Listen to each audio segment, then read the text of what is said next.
Greetings and welcome to Backorders in CRM.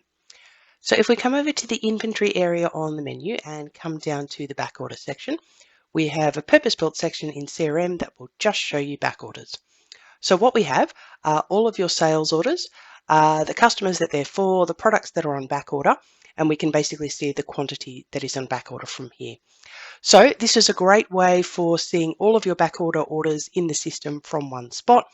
And as per other areas of CRM, you can sort this data using filters, creating layouts, and you can also just manually customize what you see here by grabbing a column, moving it into a new position.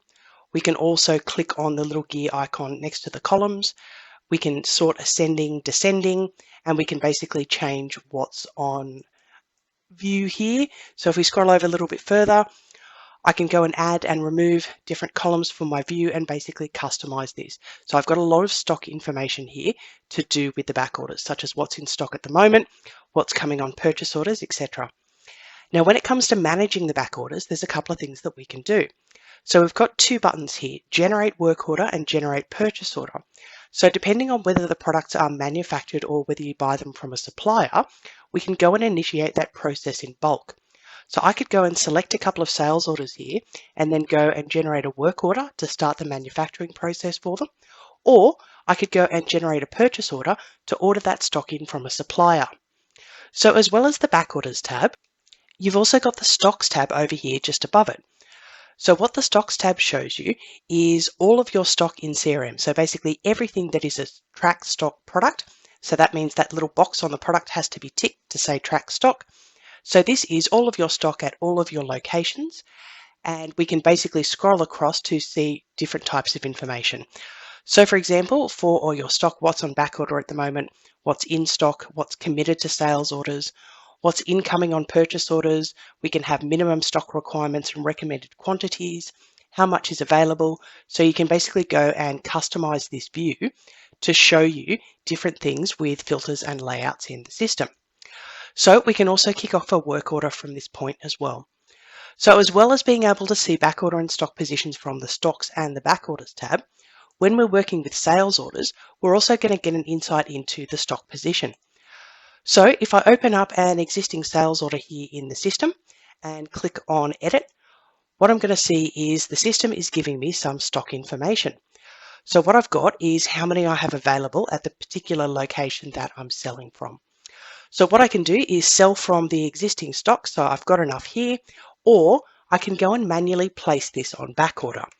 Now note that if you don't have enough stock of something, the system will automatically place that on back order for you, and you can also manually place things on back order as well.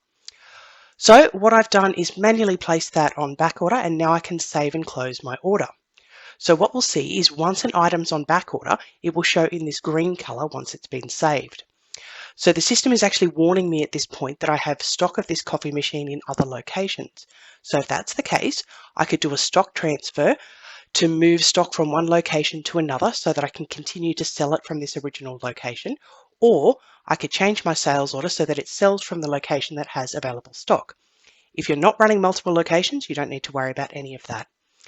So what we can do from a sales order, as well as seeing the stock position, so you'll see that once I've closed it, I can see the quantity on the order, how much is on back order, if the stock was available, how much has been committed to this order, what's been shipped, what's yet to be shipped, what's been invoiced, and what's available in the system. So I have a little microcosm of that stock position. What I can do from this point is click on the generate button. So if they're goods that I order in from a supplier, I can kick off a purchase order from here. If it's a manufactured item, which the system knows that I purchased this coffee machine from suppliers, so if it was a manufactured item, I could click here to basically kick off a work order. So we can do that from the back orders page, we can do that from the products page, and we can also do that for a sales order.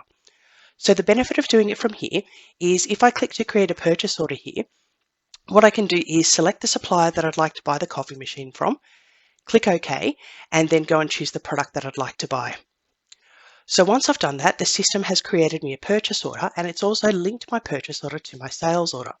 So the same thing would happen if I chose to generate a work order from here. So I've got a nice neat link between my purchase order and my sales order. So I can click to open my purchase order, And I can also see that I have a sales order tab here, and I can click to get back to my sales order. So I've got a nice relationship between those two records that's going to make tracking really easy. So that's in sales orders. If we come back into the inventory area and open up products, what we can also do is go and see the stock position for a particular product. So that coffee machine that I was just selling, I can click here to open the product. And again, as long as I've got that track stock box enabled, I'll be able to come down here and click on the stocks tab. So what this is showing me is the stock position for this particular product at all the locations.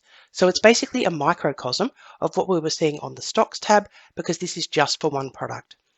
So again, we've got the locations, we've got how much is in stock, what's on back order, what's committed, what's incoming, what's available, etc. And all that information is available here. So we've got it on the back orders tab, we've got it on the stocks tab, we've got it on sales orders, and we've got it on the product themselves. Now, what we can also do for stock that's being tracked is have a look at the stock movements tab. So what this will show us is every time that a product has been bought, sold, transferred, adjusted, received, etc.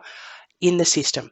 So you can see here we've got a full range of different entries. So every time it's been sold, when it's been purchased, when stock's been adjusted, when we've done stock takes, etc. So that's basically your audit trail for all of these particular stock movements. Now, before, when we were looking at the stocks tab, we could see that we had a place where we could input a minimum amount of stock required and a recommended quantity. So if we come back to the stocks tab on a product here, what we're able to do is per location, and again, if you've only got one location, there will just be one entry. We can specify the minimum stock for each product and also what our maximum stock is. So basically, these figures can pull through to that stocks tab that we were looking at earlier. So what that means is, with the magic of filters, we can basically create different filters to show us what stock we're running low on, so that we could then go and kick off a work order or a purchase order. So in here, I've got a filter set up as a stock alert. So this is basically showing me, if I click here on the filter contents, anything that basically has stock below its minimum. So I've set that up, and this is showing me all of the items where this is what I've got in stock. And I can also see over here what the recommended quantity is and what my minimum stock is. So I can basically pull up that information. I've also got a stocks to reorder. So this is all the stuff that I need to reorder. So I basically can break it down and use different filters and layouts to view that information differently. Now, if we come down into the admin area and click on general, we've also got some choices about back orders. So if we scroll down here a little bit further to invoice settings, what we have is a little tick box here that says include back order in invoice. So what that means is, when you're invoicing an order, if there are items on back order, they can either show on the invoice, so that would mean that it's ticked, or if you don't want them to show on the invoice, they will not. We need to deselect that box and they're not going to appear. So just remember that if you make a change to these settings, you need to scroll down to the bottom of the screen and click on the update button. So that is your crash course on back orders and stocks inside of CRM, and I hope that has been useful for you.